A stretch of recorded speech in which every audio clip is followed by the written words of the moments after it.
E aí, pessoal do ETD, tranquilo? Vamos hoje dar continuidade ao nosso conteúdo programático.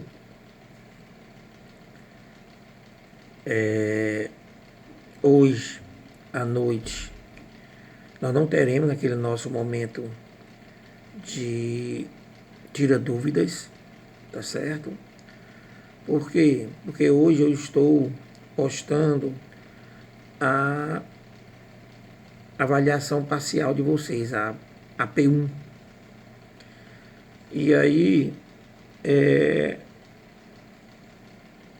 eu quero que vocês, a partir de hoje, né, se dediquem, pelo menos essa primeira semana, a, a iniciar essa avaliação parcial, a estudar os temas nela propostos, a formar as equipes, né, caso alguém queira participar de alguma equipe, tá certo?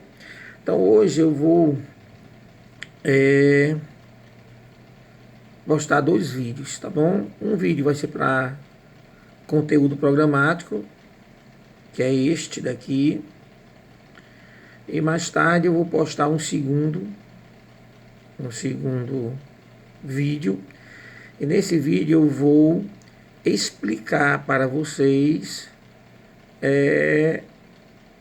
a avaliação parcial, tá certo? Eu vou ler para você cada questionamento e vou explicar para vocês o que é que eu quero um dos em cada um dos questionamentos, tá certo? Então, 2 vídeos hoje, tá certo? Não teremos live ou não teremos o nosso tira dúvidas ao vivo hoje. Por quê? Porque hoje é a chamada dita semana da AP1 e aí eu vou passar para vocês, eu vou fazer um segundo vídeo explicando para vocês como é que vai ser a nossa avaliação parcial. Tranquilos? E hoje nós vamos começar a nossa quinta unidade. Já vimos o direito como conhecimento, já vimos o direito como objeto, já vimos o direito como ciência e vimos o direito como sistema. 4 unidades, tá certo? A avaliação vai ser cobrada até a aula anterior, tá bom? Até a aula anterior vai ser cobrado a matéria. Tranquilos? Tá certo? E hoje vamos para a nossa quinta unidade. E aí na próxima semana, na quarta-feira à noite da próxima semana, aí nós teremos nosso tira dúvidas, tá bom? Tá certo? Então vamos começar agora a estudar o direito como instrumento de controle social. Tá bom? Vocês já se indagaram por que nós temos que almoçar por volta do meio-dia? Vocês já se perguntaram por que alunos do ensino fundamental, educação básica, fundamental e médio, têm que usar farda? Vocês já se perguntaram por que um garoto, um dos alunos do nosso curso de Direito, não pode ir para a sala de aula de minissaia? Ou se ele for, ele vai sofrer uma pressão? Já se perguntaram isso?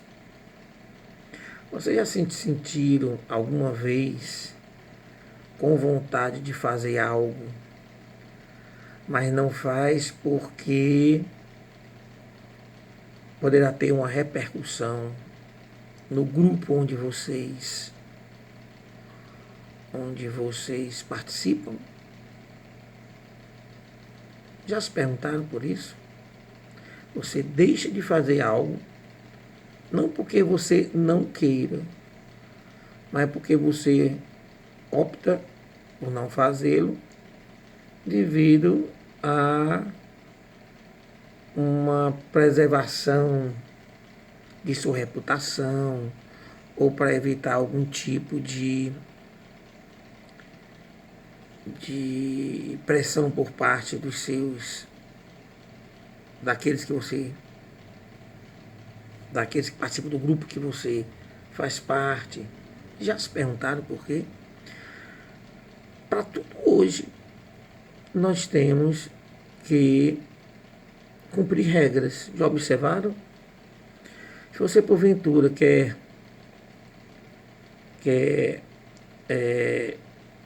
ir da sua casa para a faculdade, você vai observar regras, né, o modo de vestir. Você não pode usar uma roupa qualquer, você vai para a faculdade.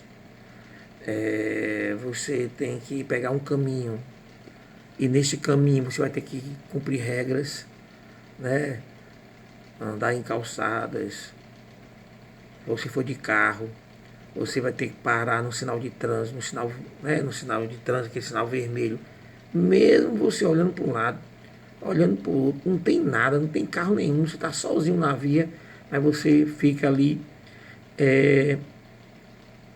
parado esperando o sinal vermelho abrir. E se porventura você passar pelo sinal vermelho e assistisse um leve remorso, pois bem, a resposta a todos esses questionamentos, tá bom? Está no que nós denominamos de controle social, tá bom? Tá certo? E, professor, e o que é esse controle social, né? O que seria esse controle social, tá bom? Por que que ele existe? Então você imagina um grande grupo como uma sociedade, né? Onde ela deseja que todos os seus componentes se comportem de uma determinada forma. Como é que eu vou fazer? Como é que ela, a sociedade, vai fazer para que todos nós, ou a maioria maçante, né, de seus componentes, pensem e se comportem da forma que ela deseja? Hoje, por exemplo, se nós hoje falássemos sobre um pensamento, hoje na atualidade, tá bom? Um pensamento de criticarmos a quarentena, por exemplo, você vai observar que essa pessoa ela vai sofrer os mais diversos tipos de reprimendas sociais. Quer dizer, um componente de um grupo social, às vezes ele pode estar pensando o contrário, né? Pensando em fazer ou se comportar de forma contrária ao que está sendo lhe imposto, tá certo? Mas você acaba por se retrair, por não fazê-lo, porque você se acha uma minoria, né? E me comportar de forma contrária, eu sofreria os percalços de reprimendas sociais, de ostracismo, de isolamento do grupo. Tá certo? Então, se você for observar bem, você parar um pouco para pensar sobre a sua vida, você vai ver que nós estamos sempre nos comportando dentro de alguns padrões comportamentais que não fui eu que escolhi, tá certo? Mas foi o grupo a que eu pertenço. E a pergunta é, como é que este grupo vai fazer com que eu venha realmente a me comportar, a obedecer, a não ser resistente ao que eles nos orientam. Pronto. Tudo isso, ele é advindo do que nós chamamos de controle social, tá bom? Então, se nós fôssemos definir o que é controle social, nós podemos dizer que é um processo pelo qual um grupo, é um procedimento através do qual um grupo, através de instrumentos, através de agentes, ele amolda o comportamento de todos aqueles que o compõem, tá certo? Então, isso é que é controle social. Um procedimento através do qual um determinado grupo social amolda o comportamento de seus componentes, tá bom? Através da imposição de padrões e valores comportamentais. É difícil a gente ter esse conhecimento, a gente ter essa consciência, né, de saber que nós somos, de certa forma, diretamente manipulados, né, pelo ambiente em que nós participamos, em que nós vivemos, tá certo? Professor, e tem como a gente fugir desse controle social? Quando esse controle social, ele é um sistema que, a princípio, ele é invisível. O que eu quero dizer com isso, que ele é invisível? No sentido de que nós só vamos sentir a pressão dele quando a gente vai de encontro a ele. Então, você vai sentir a fortaleza, né? A força aglutinadora do controle social quando você vai de encontro a ele. Então, ir de encontro, você pode ir. Muitos, milhares no passado foram, tá bom? Jesus Cristo foi um deles. Jesus Cristo foi, quando aqui estava como homem, né? O Filho de Deus estava aqui como homem, ele veio e foi de encontro ao controle social daquela época. E nós vimos o que aconteceu com ele, tá bom? E não só ele, tá certo? Eu estou falando como homem, tá bom? Não como Filho de Deus. Como Filho de Deus, tudo estava previsto, tudo estava dentro do controle dele, dentro do controle dele, falou? Mas como homem, você viu que ele, o fato dele ter ferido essas regras, esses padrões e valores comportamentais, ele acabou por ser punido, né, com a pena capital. Não só a pena capital, mas uma pena que causa muita angústia, que é a crucificação. Para quem não sabe, uma pessoa crucificada, ela morre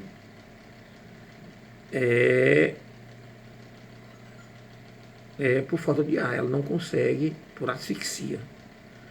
A asfixia é natural, porque naquela posição de crucificado, com os braços abertos, com o passar do tempo, algumas horas depois, os músculos, né, principalmente o diafragma, responsável por essa movimentação da respiração, ele cansa. E quando ele cansa, você não consegue mais respirar. Tá certo? Então, para você ver, não foi só ele não, mas um saído desse campo meio híbrido entre o natural, o cultural e o metafísico, tirando o exemplo de Jesus Cristo, e passando para outros exemplos de homens, né, e mulheres do passado que tiveram que se esconder, né, tiveram que se desdizer do que tinha afirmado, né? O caso de Newton, né? Aquele físico que descobriu, né, aquelas 3 leis da mecânica. E quando ele descobriu a tese dele, na época, ele passou 15 anos com ela escondido, porque ele tinha medo de, é, de divulgar, né, a sua tese, porque naquele momento ele estaria quebrando uma, uma verdade indiscutível, um dogma, tá certo? Um dogma. Quando ele discutia o cálculo diferencial, né, a lei da gravitação universal.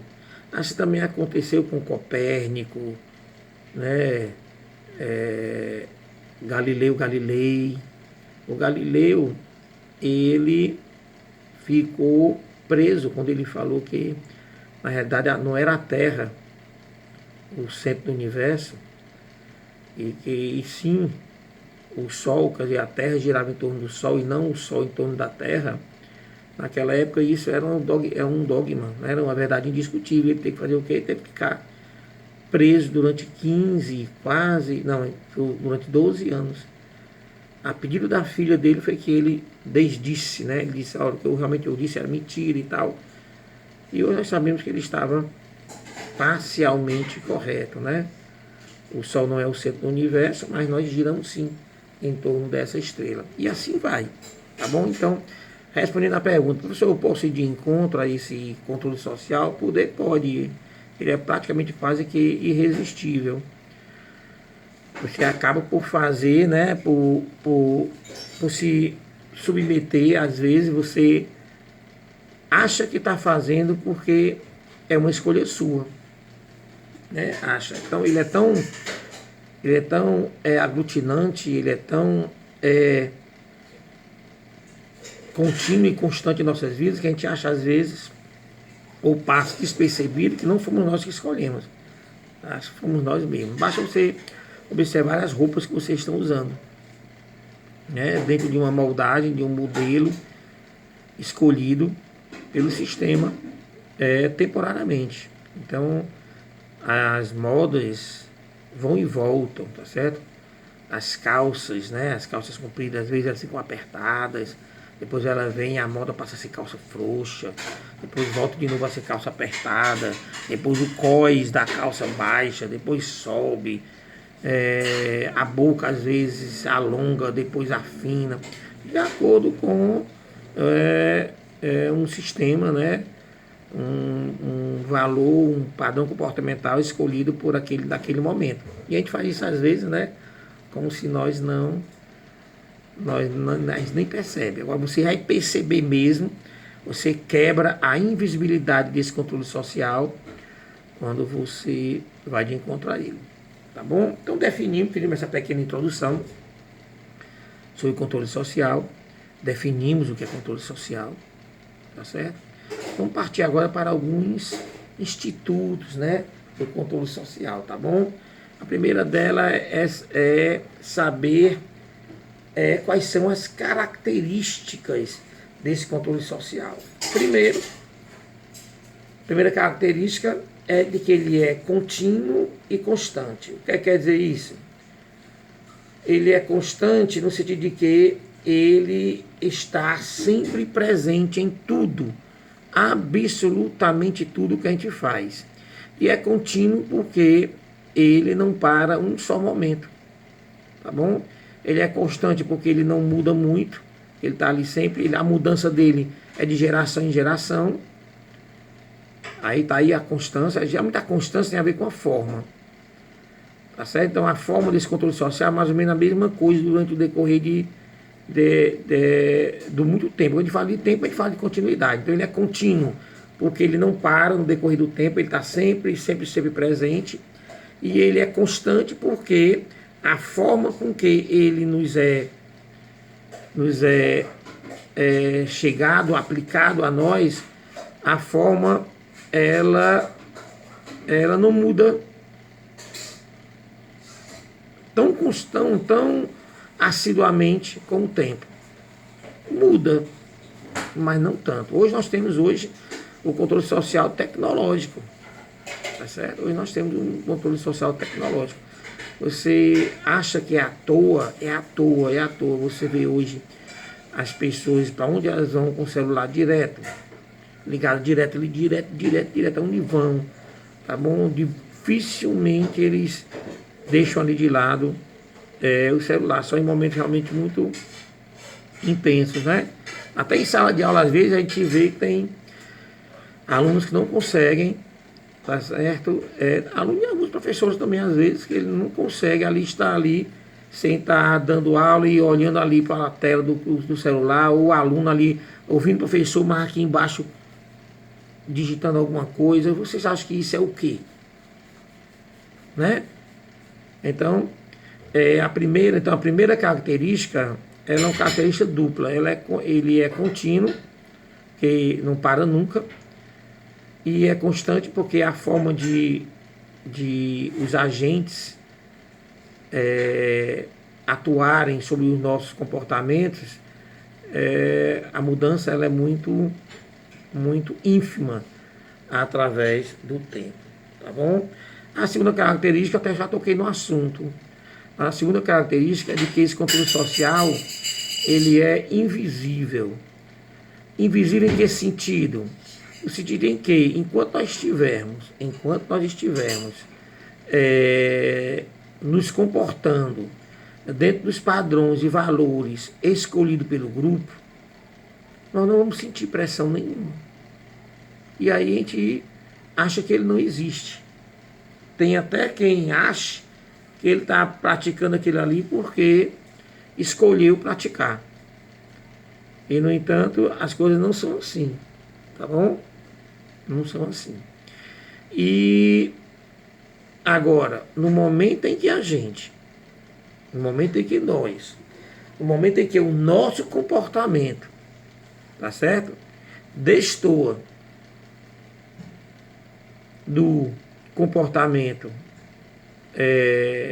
exigido, aí você sente. Se você quiser experimentar, é só você, por exemplo, um dos nossos alunos, o sexo masculino, quando as aulas voltarem, ele ir para a sala de aula com um vestido longo. Tá bom? Ele vai sair de casa, ele vai sentir uma certa pressão. Talvez não vão bater nele, não vão surrar ele, mas vai estar aquele comentário, aquele sorrisozinho maroto, né? Quando você entrar, vai ficar todo mundo olhando para você, vão desconfiar da virilidade desse rapaz, tá certo? Se ele tiver uma namorada, será que ela iria passar por cima disso? Ela mesmo assim ela iria aceitar namorar com ele, indo os dois para o cinema, o shopping, a faculdade, e ele de vestido longo? Então, não é que isso seja um preconceito ou um prejuízo, é um comportamento que ainda hoje se é exigido. Professor, isso pode mudar? Pode mudar daqui a algum tempo, daqui a alguns anos, quiçá, né? Daqui a alguns anos, o vestido longo seja uma peça de roupa feminina, mas hoje ainda não é. Hoje ainda não é. Mas quem quiser teimar com Vasconcelos ou com os doutrinadores ou filósofos, faça essa experiência, tá bom? Faça essa experiência de ir, tá bom? Se maqueie, bote um batom, uma coisa para você ver como é que funciona. É óbvio que as pessoas que têm um determinado, digamos assim, um grau de cultura maior, essa pessoa ele fica ali dentro de si, ele às vezes nem transcende, né, a opinião dele sobre esse comportamento. E às vezes pode até fazer de conta que não está nem vendo. Mas só que o controle social não é só de uma pessoa, o controle social é de todos. Né? É do grupo como um todo. Então, a minha opinião sozinha, ela não vai causar impacto nenhum. Tá sozinho, eu não vou causar impacto nenhum sobre o todo. Tá bom? Então, primeira característica, o de ser contínuo e constante. O segundo, de ser insensível, tá certo? O terceiro é meio que, a gente fica meio que paradoxal. Mas o controle social, ele é necessário, tá certo? Principalmente nos grupos sociais do qual o ser humano, né, faz parte. Tendo em vista que nós já vimos que o ser humano, ele é um ser inconsequente. Você não tem como você mensurar o comportamento do ser humano. Dizer que todo ser humano é assim ou assado. Não tem como. Tá certo? Não tem. Então, em prol de uma ordem social, em prol de uma maior segurança social, acaba que o controle social ele é defendido como necessário, tá certo? Em termos de ordem, tá certo? Vocês sabem que tudo que nós praticamos de forma ordenada, ela pode ser mais produtiva. Tudo por tudo, tá certo? Por exemplo, eu quero tirar uma boa nota na minha avaliação de ETD. Então eu vou criar ali um cronograma, tá bom? Onde eu vou praticar determinados comportamentos de forma lógica a que eu tenha uma maior eficiência nos meus estudos. Se tu quebra essa ordem, tu vai ter problemas nos teus estudos, na tua prova. Tá certo? Então, a gente tem que estar aí. Então, se eu tenho ali eu escolho determinados comportamentos que eu deva praticar para obter uma maior eficiência na prova, e eu fizer isso, tá bom? Por exemplo, vou me acordar todo dia, tal hora, vou me destinar 2 horas diárias para o estudo de ETD, vou participar de todas as aulas, não vou faltar, vou ler os livros que o professor indicar, vou, fazer indagações, críticas construtivas nas aulas. Então, se eu praticar todos esses atos, consequentemente, eu terei farei uma boa avaliação. Isso é ordem, tá bom? É ordem, tá bom? E traz segurança por quê? Porque quando nós definimos alguns comportamentos do tipo, você não pode tocar na coisa alheia sem a permissão do dono. Isso é um comportamento. Tá bom? Se você ferir esse comportamento, você poderá estar praticando ali até, inclusive, um crime. Outra ordem, nós devemos respeitar os mais velhos. É uma ordem. Essa ordem traz segurança. Segurança em quê? Eu vou evitar de tocar nas coisas dos outros, eu vou evitar de agredir pessoas mais idosas, que são pessoas que são mais necessitadas, tá certo? Então, esse controle social, ele é necessário porque ele traz uma ordem social, uma ordem a ser seguida, tá bom? Ao mesmo tempo que você seguindo essa ordem, você também traz segurança ao grupo. Ora, se eu estou diante de um grupo que ele é ordenado e ele te dá segurança, então ele se torna mais eficiente, tá certo? É eficiente por quê? Porque nesse comportamento eu vou determinar quem vai fazer o quê. Quem vai poder fazer isso, quem não vai poder fazer aquilo. Por exemplo, você quer ser advogado? Quer ser advogado? Ótimo. Primeiro termine seu ensino fundamental, depois termine seu ensino médio, depois você passa para um controle seletivo, no caso o Enem, né, um processo seletivo. Depois você vai para uma determinada faculdade que tem autorização para ensinar, né, graduar nas ciências jurídicas. Depois que você fizer tudo isso, que você conseguir o seu grau de bacharel em direito, aí você é advogado? Não, ainda não é. Você vai ter que passar por um exame para que o Estado, através de uma autarquia chamada Ordem dos Advogados do Brasil, OAB, ela possa medir o seu grau de conhecimento e saber se você pode exercer ou não a advocacia. Tá vendo aí? Tá bom?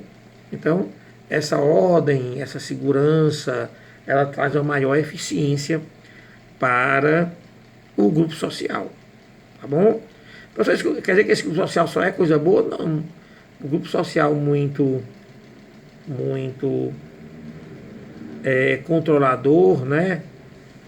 Um controle exacerbado, um controle social exacerbado, ele pode trazer alguns transtornos, tá certo? Inclusive, transtornos que podem afrontar, agredir direitos, tá bom? Direitos de seus componentes. Espécies, tá certo? Aí, professor, nós teríamos quantas espécies de controle social? Aí nós temos o controle social natural e o controle social artificial, ou alguns chamam de também autoritário. O controle social natural é aquele advindo de forma espontânea. Ele nasce de forma espontânea no grupo social. Por exemplo,